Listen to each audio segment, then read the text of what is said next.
healthcare, as we look at how the way we've been delivering healthcare has not worked because it's treating the body just as the body, we see now with all this recognition that we are more than the physical body and that our mind and our emotions and our spirit have an impact on our health and well-being, and that scientific data is beginning to change the way we look at healthcare provision. I mean, right now in the States, 75% of our healthcare costs are because of preventable chronic diseases, many of which have to do with stress. You know, stress and burnout have been described as the disease of civilization. I must tell you this. The first time I landed in the United States, wherever I went, people were talking about stress management. I couldn't understand this. Because in my understanding, we manage things which are precious to us, our family, our property, our business. Why would anybody want to manage stress?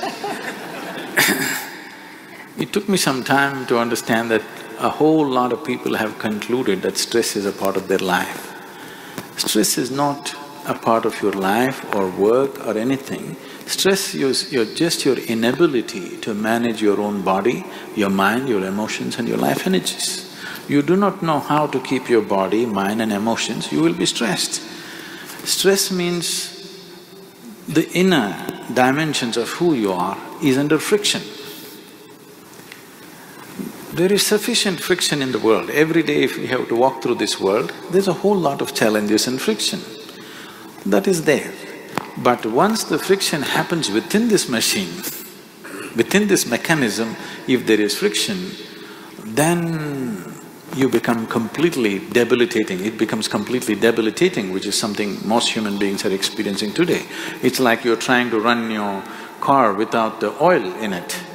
In 10 minutes, everything is stressful, everything makes ugly noises within. Right now, people are going through this and it's causing a whole lot of psychosomatic diseases that people are suffering. I would say 70% of the ailments that human beings are suffering are self-created. About 30% happen to you from outside because of other organisms and infections and various other things. Maybe some of them are, by birth people have certain tendencies, but at least 70% is self-created, which can be easily reversed if only we attend to the individual human being. And I can prove this with hundreds and thousands of cases who have walked out of ailments, not treated, walked out of it, simply because a certain level of stress-free existence came. Right now, I've had my lunch and I'm speaking. If I check my pulse, it's somewhere between 55 to 60. If I was on empty stomach and if I sit here quietly for 5 minutes, this will settle below 40. So there is no question of stress in this one. So when there is no stress, how much maintenance it needs will considerably go down. Right now, we have studies to show you this. A simple 15-minute meditative process, your metabolism drops up to 24% in a conscious state. There is sufficient studies to show that human mechanism can brought to a more easy way of functioning. It is not in a hyper state of functioning. Right now, anything they have to do, they have to pump themselves like this and do it. No, you can propel yourself very gently. You can propel yourself, when I say gently, not necessarily behind somebody, not necessarily at a lower level of performance.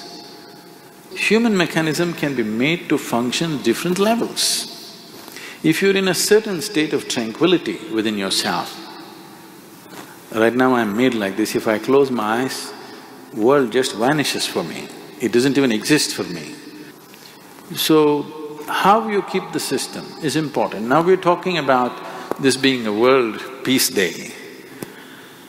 If peace has to happen, human being should know it within himself. Whatever we are seeing as human societies is just a manifestation of what's happening in individual minds.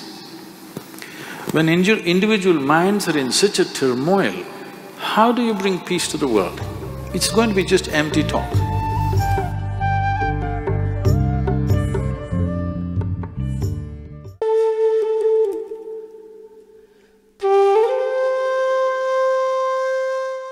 Isha Krija jest niezwykle prostym procesem, ale równocześnie potężnym narzędziem.